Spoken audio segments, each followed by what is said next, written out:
Hello everyone, स्वागत है आप सभी का मेरे यूट्यूब चैनल एग्रीकल्चर स्टूडेंट में। तो आज का टॉपिक है हमारा सेल। सेल जो है हम जेनेटिक्स में पढ़ेंगे। ये हालांकि बायोलॉजी में भी है, लेकिन हम जेनेटिक्स में पढ़ेंगे। तो पहला है, चलिए शुरू करते हैं। नॉन लिविंग सेल की खोज किसने की? नॉन लिविंग सेल की खोज सन 1665 ईस्वी में रॉबर्ट हुक ने की। और लिविंग सेल की खोज एंटोनी वॉन लीवेनहॉक ने की। और रॉबर्ट ब्राउन थे एक, जो रॉबर्ट ब्राउन ने न्यूक्लियस की खोज की। एंड चौथा है ड्यूट्रोचेट, जो हैं 1824 ईस्वी में इन्होंने भी सेल की खोज की। और स्लाइडेन एंड सचवान, ये दो वैज्ञानिक हैं। इन्होंने भी 1838 से 1839 के बीच में इन्होंने भी सेल की खोज की। तो हम पहले पढ़ेंगे ड्यूट्रोचेट के हिसाब से इनकी थ्योरी क्या थी, इन्होंने क्या बताया अपने खोज में। In 1824, Dutronchet observed the living organism and concluded that each and every living body is made up of cell. इन्होंने भी बताया कि जो हमारी एवरी लिविंग बॉडी है, सभी प्रकार की जीवित सजीव जो हैं वो हमारे सेल से बने हुए हैं। इन्होंने बायोलॉजिकल टिश्यूज़ को बताया कि सेल से बने हैं। और चलिए दूसरा देखते हैं। During 1838 to 1839, two scientists, Sliden and Sachwan, also reported that plant and animals are made up of cell. तो 1838 ईस्वी में स्लाइडन ने बताया कि जो हमारे प्लांट हैं वो सेल से बने हुए हैं। और 1839 ईस्वी में सचवान ने बताया कि एनिमल्स भी जो हैं वो हमारे सेल से बने हुए हैं। और ये ड्यूट्रोचेट ने क्या बताया था कि जिसमें जीव पाया जाता है, जो हमारे सजीव होते हैं वो सभी हमारे सेल से बने होते हैं। और स्लाइडन ने बताया कि प्लांट सेल से बने होते हैं। और सचवान ने बताया कि एनिमल सेल से बने होते हैं। तो इन सभी के थ्योरी के हिसाब से सेल थ्योरी बनती है। These all finding are collectively known as cell theory. ये जो सभी थ्योरी इन्होंने दी, इन सभी को कलेक्ट करके सेल थ्योरी बनाया गया। तो सेल थ्योरी में क्या है, आइए देखते हैं। तो cell theory, according to cell theory that was given by Schleiden and Schwann, cell is the structural and functional unit of life. तो इनके अनुसार क्या है कि जो है स्लाइडेन और सचवान के अनुसार जो दिया है इन्होंने कि सेल जो है structural and functional unit of life की जो है इकाई है, स्ट्रक्चरल और फंक्शनल यूनिट है। और इसमें अपवाद भी कुछ है, exception. In 1846 Carnegie proposed a logical extension of cell theory in which he stated that new cell like from pre-existing cell, but he could not provide the evidence for such finding. इसमें अपवाद था। In 1851, Rudolf Virchow provided the evidence for the logical extension of cell theory. 1851 में Rudolf ने क्या बताया कि जो है provide the evidence for the logical instruction of cell theory, and this is known as cell lineage theory which is with Rudolf Virchow. तो ये इन्होंने बताया, ये हमारा अपवाद है। ये देखिए पूरा हो गया।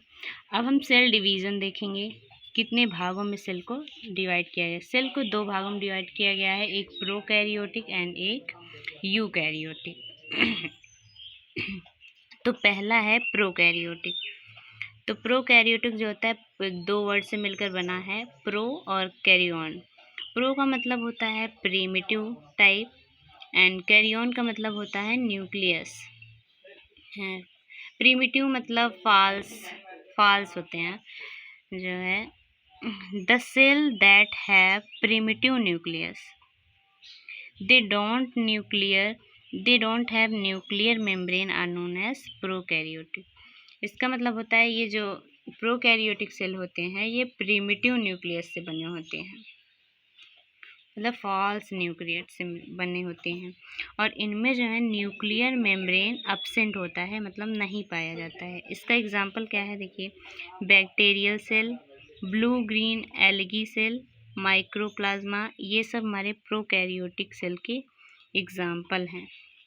और एक है इसमें बैक्टीरियल सेल, ये देखिए बैक्टीरियल सेल, ये पूरा बैक्टीरियल सेल है, इसका एक एक पार्ट जो है इसमें बना हुआ है, ये देखिए।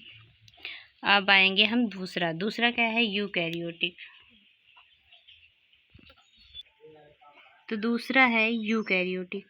The cell that have well developed nucleus are known as the cell have well developed nucleus are known as eukaryotic cell. Plant cell and animal cell are the example of eukaryotic cell. तो eukaryotic cell जो है दो word से मिलकर बना हुआ है, एक है यू और दूसरा है कैरियन। यू का मतलब होता है ट्रू और वेल डेवलप, एंड कैरियन का मतलब होता है न्यूक्लियस। जैसे इसमें प्रोकैरियोटिक में था प्रिमिटिव, मतलब फॉल्स था, फॉल्स न्यूक्लियस उसमें पाए जाते हैं, और इसमें जो है ट्रू और वेल डेवलप न्यूक्लियस पाए जाते हैं। तो इसमें जो है न्यूक्लियस ट्रू और वेल डेवलप्ड न्यूक्लियस इसमें प्रेजेंट होते हैं, और प्रोकैरियोटिक में एब्सेंट होते हैं। और इसका एग्जांपल क्या है, plant cell and animal cell. ये है हमारा प्लांट सेल का स्ट्रक्चर है, ये देखिए प्लांट सेल का स्ट्रक्चर है ये। अब हम देखेंगे prokaryotic cell and eukaryotic cell में डिफरेंट। तो इसका क्या है, पहला है सेल साइज।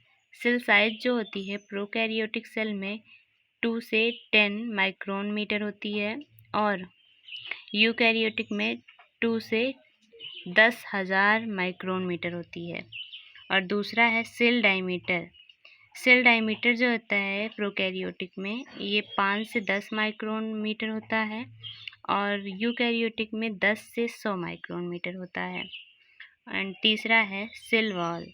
सेल वॉल जो होता है इसमें जो है पॉलीसैकेराइड से बना होता है और मुरैमिक एसिड से बना होता है। प्रोकैरियोटिक में सेल वॉल पॉलीसैकेराइड से बना होता है, मुरैमिक एसिड से बना होता है, और भी बने होते हैं और बहुत सारी चीज़। और यूकैरियोटिक में जो है सेल वॉल ये सेलुलोज, हेमीसेलुलोज, पेनेटिक इत्यादि से बना होता है। एंड अब चौथा है सेल ऑर्गेनेल्स। तो इसमें क्या होता है कि membrane bond cell organelles are not found, जैसे कि ERGB, lysosome and MT cytoskeleton 9+2, cilia, flagella, glyoxysome are not found. इसमें जो होते हैं मेम्ब्रेन बॉन्ड सेल नहीं पाए जाते हैं, और यूकैरियोटिक में ये सभी जो इसमें नहीं पाए जाते हैं वो यूकैरियोटिक में प्रेजेंट होते हैं, मतलब वो सभी फीचर्स उसमें पाए जाते हैं। पांचवा है राइबोसोम।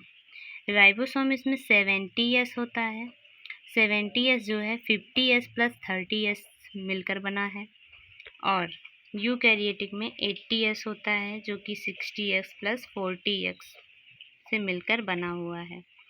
इसमें है छठा है न्यूक्लियस। न्यूक्लियस जो होता है प्रोकैरियोटिक सेल में एब्सेंट होता है और यूकैरियोटिक सेल में प्रेजेंट होता है। और सातवां है क्रोमोसोम। क्रोमोसोम क्या होता है, नेक्स्ट सुपरकार्ड DNA, और इसमें क्या होता है DNA प्रोमोटिन कॉम्प्लेक्स क्रोमोशन फाइबर्स। और आठवां है DNA circular lies for in the cytoplasm, and इसमें जो है linear lies within the nucleus. तो ये रहा आज का हमारा टॉपिक कंप्लीट हुआ। सो दोस्तों वीडियो पसंद आए तो प्लीज़ वीडियो को लाइक करिएगा, चैनल को सब्सक्राइब करिएगा, ज़्यादा से ज़्यादा शेयर करिएगा।